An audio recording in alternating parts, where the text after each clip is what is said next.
what should be done to this particular period for reset? Mr. How Chairman, can we be discussing drafts? So we are supposed to be assessing the performance of NGCP, and in relation to the very objective of lowering the price of electricity, I do not find the connection why the Honorable Fernandez is asking several documents to be submitted before this committee. Dalawang abogado nagsanib puwersa para supalpalin ang isang congressman sa House of Representatives. Muli na namang sinumpalpal ni Congressman Marcolita ang pabidabidang congressman na si Dan Fernandez matapos ang hearing sa isang inquiry ng NGCP kaugnay ng lumalalang presyo ng kuryente at iba pa na nagmumula sa supply ng NGCP. Binira ni Kong Marcolita ang tugon ni Congressman Dan Fernandez sa NGCP na hingin ang ilang mga dokumento na matagal nang pinag-uusapan sa Kongreso. Hindi naman nagustuhan ni Dan Fernandez ang asta ni Kong Marcolita, kaya naman nagkasagutan ang dalawa. Sa kasagsagan ng hearing ay nakahanap naman ng kakampi si Marcolita sa katauhan ni Congressman Attorney Rufus B. Rodriguez at kinwestiyon ni Congressman Rufus ang mga tanong ni Dan Fernandez na hindi naman relevant sa inquiry. Panoorin natin ang video, ngunit bago yan, kung hindi ka pa subscriber, please subscribe my YouTube channel and hit the notification bell. Pwede ka ding mag-comment. sinasabi mo kanina walang control ang Chinese sa operation and maintenance of the the operation. So we will find out with the shell orders agreement submitted to us. And please, i-remind po namin ang NGCP na sana po hindi po sa araw ng hearing kayo nagsasubmit ng mga dokumento. Bigyan nyo naman po kami ng oras para basahin ng mga dokumento na dinadala niyo po sa amin. Yes, Give Mr. us Chair. at least 2 days or 3 days prior to the hearing itself. Apa, Mr. Thank you. And secondly, Mr. Chairman, all requests for authority to purchase land executed by the NGCP or any of its officials. Third, yung po mga memoranda executed by the NGCP or any of its officials in relation to construction projects by the NGCP. Ikaapat po, any and all documents submitted by the NGCP during the bidding for the privatization of Transco. And number 5, any and all documents submitted by the NARI group in relation to the bid proposals submitted to NGCP. Share purchase agreement among Henry C., Robert Kyoto, and Synergy Grid and Development Incorporated. Submit it to us as well. Number 7, proof of approval by the Philippine Stock Exchange and Philippine Competition Commission of the share purchase agreement or the share swap transaction among Henry C., Robert Kyoto, and Synergy Grid. Number Point 8. of order, Mr. Chair. This is a administrative matter, Mr. Chairman. No, but I would like to make a point of order, Mr. Chair, because I am guided by the subject matter of the inquiry. This is a motu proprio inquiry on the performance of the National Grid Corporation of the Philippines. So we are supposed to be assessing the performance of NGCP, and in relation to the very objective of lowering the price of electricity, I do not find the connection why the Honorable Fernandez is asking several documents to be submitted before this committee. Can you I please, think Mr. Chairman, because with all these documents that we are asking from the NGCP, we will be able to assess their performance. Because Mr. these Chair, are all the pertinent one that documents will coming from assess the NGCP, performance and we of haven't received NGCP, any Mr. documents Chair. yet coming from NGCP just now. Ngayon lang tayo naka-receive ng documents sa kanila. Ano, pipigilan niyo ako na kunin to. Ang tagal-tagal ko na kinukuha to, 2019 pa. Mr. Chairman, if I may proceed.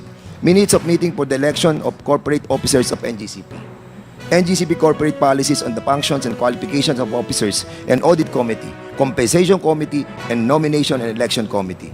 Number 10, authorization from the Department of Justice for the employment of technical personnel, list of names of nationality and all of managerial employees of NGCP, including the respective job descriptions and years of employment. Number 12, complete organizational chart of NGCP.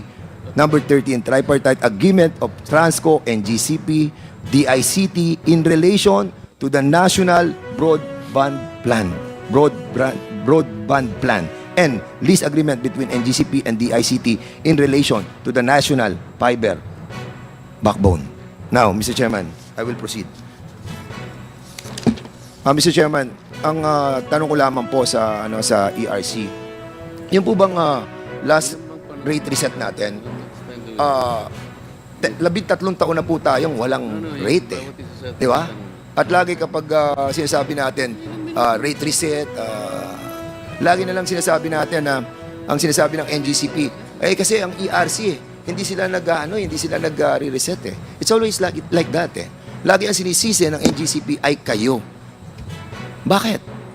Can you kindly tell us, bakit umabot ng 13 taon? Samantalang sinasabi sa atin ng batas, rules ng ERC, every 5 years, di ba? Every 5 years. Oh, kailan ang last reset natin? Kailan? Ma'am? Mr. Chair, Isa di Malanta. Apo. Yung last na rate reset po ay para sa third regulatory period covering 2011 to 2015. So, natapos po ito bandang 2010. Pinatupad po nila ng 2011. So, 16 to 2023. Yun po yung hirap po akong makasagot, Mr. Chair. Kasi po kung maalala po ninyo, especially the Honorable Dan Fernandez, noon pong Agosto 2022, ang bandang Setyembre po, 3 weeks into the job, noon pong nag-budget hearing po, ito na po yung siningil sa amin. So, tinanong po naman kami ng diretsahan, nagkaroon ba ng reset? Sumagot din naman po kami ng diretsahan na wala. Pero in a matter of weeks, sinimulan na po namin yung trabaho. Kaya po, November nakapaglabas po kami ng rules, December nakapag-file po si NGCP. So, Yeah. pero yung between po nun, yun po yung hirap po akong makasagot, Mr. Chair, kasi po wala po akong personal knowledge. Yes, so tama po yung sinasabi ni NGCP na kasalanan nga ng ERC din to. Hindi po nakapag-reset po talaga yung ERC. Yun lang. Yun ang problema. Ano ang impact ng hindi kayo nakapag-reset? Wala pong naging review nung rates ni NGCP at wala din po silang opportunity na makapag-file para sa bagong rate. So ang nangyari po, tinuloy-tuloy lang yung dating rates na Okay. na naaprubahan ng ERC. The Honorable Dan at Fernandez. wala pong na-assess, wala pong na-depreciate ng mga value ng kanilang mga assets. Mr. Chairman, 13 taon at hindi ako naniniwala na ito'y kagagawan lamang ng ERC, but nevertheless, darating po tayo doon. Ngayon po, anong status ng ating pong reset? Para sa kababayan natin na nanonood at sa mga kasamahan po natin, so pinag-uusapan po natin, ito po yung taripa. At ang pinag-uusapan po dito, okay, sinasabi yan ng NGCP at ibang members ng ating pong mga kasamahan dito that napakaliit lang ng porsyento ng transmission rate sa kabuuan na binabayad ng ating taong bayan. Pero tayo po dito ay niloloko.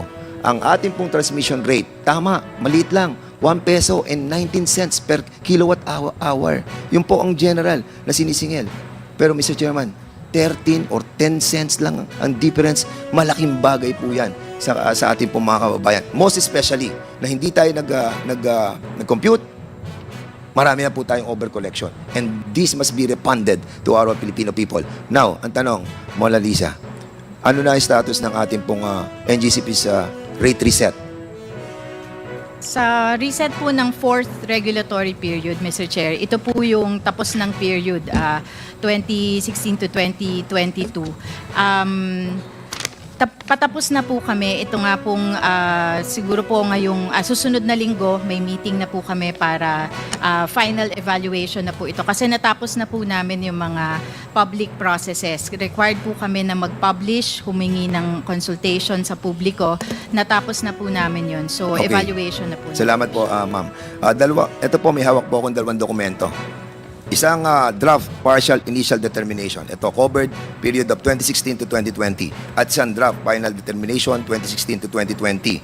This was published noong September 2023 at ito naman noong August 2024. Will you confirm that you have the already signed?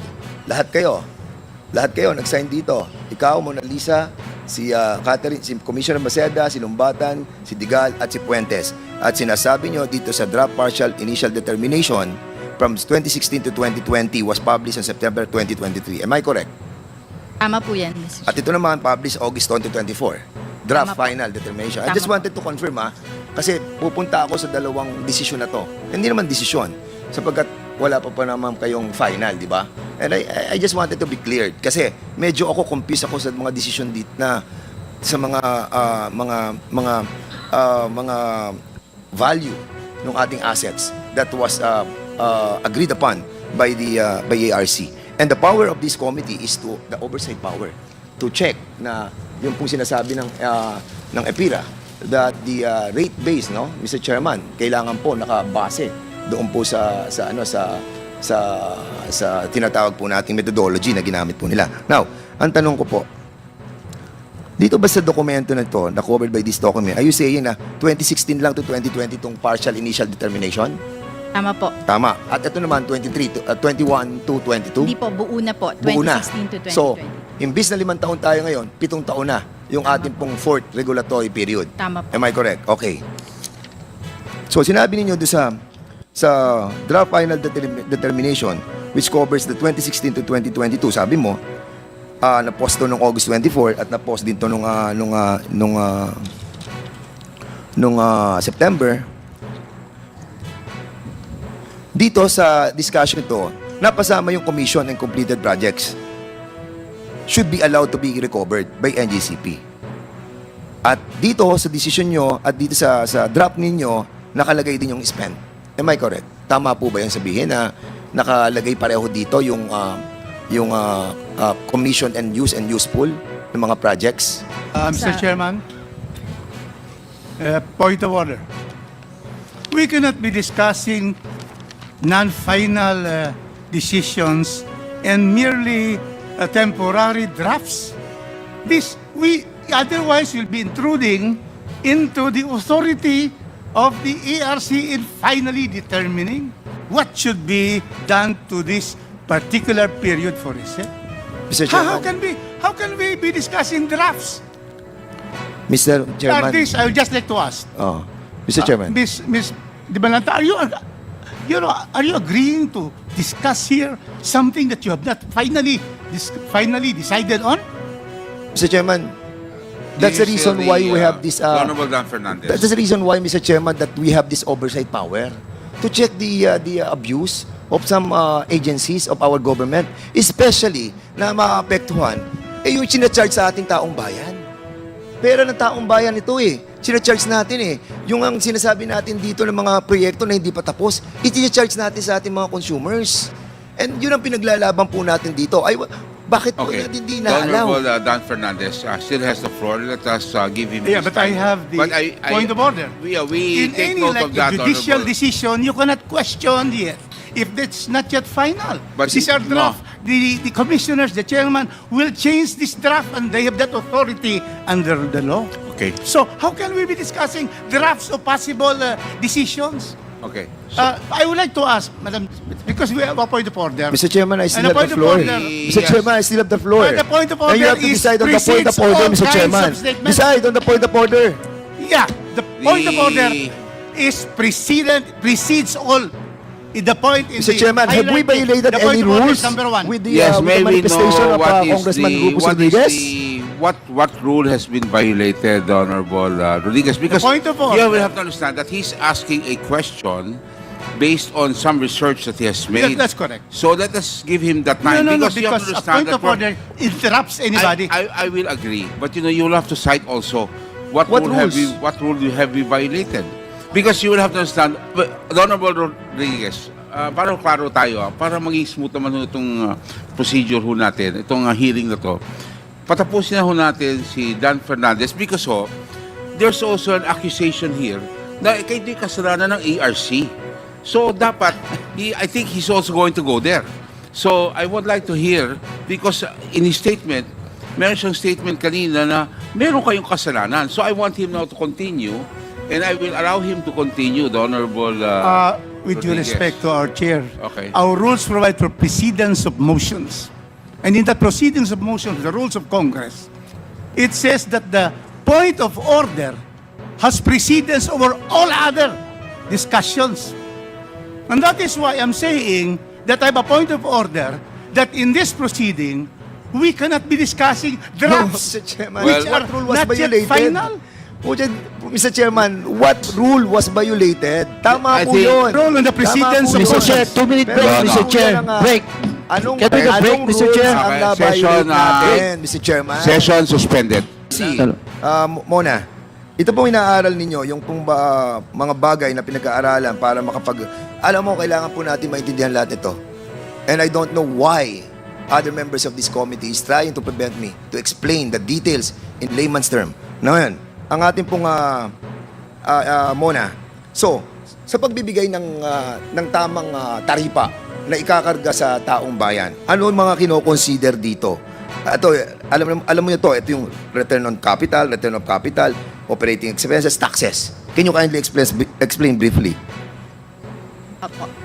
Mr. Chair, with your indulgence, yun pong sistema po or programa ng rate setting sa ating regulated entities, NGCP at distribution utilities, yung tinatawag na building block approach. So meron po tayo mga building blocks katulad nga po ng nabanggit ninyo na CAPEX and then yung return on capital or return on the total CAPEX including the opening asset base, the return of capital.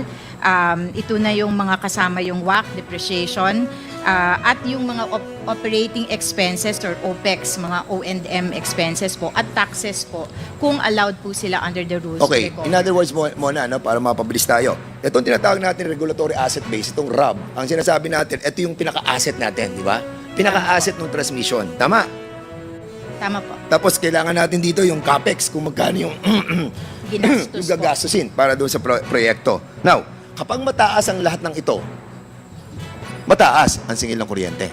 Kasi yun po yung base po, multiply. Correct. Multiply mo dun sa... At ang sinasabi po ng batas, kailangan just and reasonable na ibibigay sa rate para sa ating mga kababayan. Am I correct? Tama naman po. Okay, question. Puntahan natin yung opening RAB. Kasi sa 2015, okay, ano ba yung opening RAB? Ito yung sinasabi natin na ano yung total asset nung 2015 ng transmission. Di ba? May opening RAB tayo dyan tinatawag May closing. Closing na yun. Tapos na yun 2011 to 2015. Tapos na yung third regulatory period. Pupunta na tayo sa fourth regulatory period. At ang sabi, yung closing RAB o yung closing na asset na to, pupunta ngayon, moving forward, doon sa 2016 sa fourth regulatory period. Ang tanong, sa draft partial initial determination dito at sa draft final determination, dahil sa tinatawag na roll forward methodology na ginamit ng ERC, mahalaga na malaman. Di ba? Malaman natin ang tamang halaga ng assets ng NGCP na dapat mag-roll forward dun sa fourth regulatory period.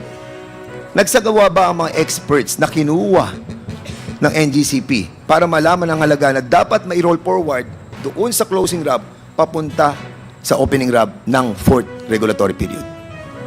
May mga expert pong kinuha ang ERC para po Sino po? mag-validate Sino po? Sandali po. Andito po ba inimbitahan natin yes. ang You have RAAC? one more question, the Honorable Fernandez. Then we will have to move, then you will have to go for second round. One more question. Proceed. Are you done with your answer? Mr. Chair, sagutin ko lang po kung sino po yung Yes. consultant. NCL Consulting po. Yes. NCL, okay. One more question, the Honorable Dan. Okay. Ang Royal Asia, Appraisal Corporation, andito po kayo. Magkano binayad sa inyo para tayo po ay mag-appraise ng lahat ng total asset, yung regulatory asset base ng ating NGCP?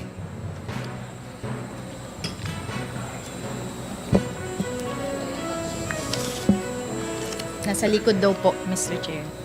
Magkano yung binayad? Tinatanong natin binayad. Pakisagot lang po. Hindi, ERC na lang. Magkano binayad? Sa 29 million for NCL and 12 million, is this correct? Sa RAAC? Anyway, bigyan nyo na lang sa akin mamaya. Sige po, may Okay. breakdown po kasi yan. So, ang tanong natin sa RAAC, ano ang opening RAB ninyo? So, ano yung asset na natapos natin sa third regulatory period, moving forward sa 2016, anong opening RAB natin? And ERC is even the creation of Congress.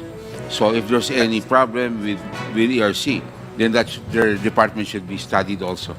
I understand. So thank Mr. you very Chair. much. Thank you. So let's be clear. Yes, Chairman Dimolanta. Yes, Mr. Chair, just for the record, because there were certain statements attributed as if I made them, but there were no internal discussions that I have discussed.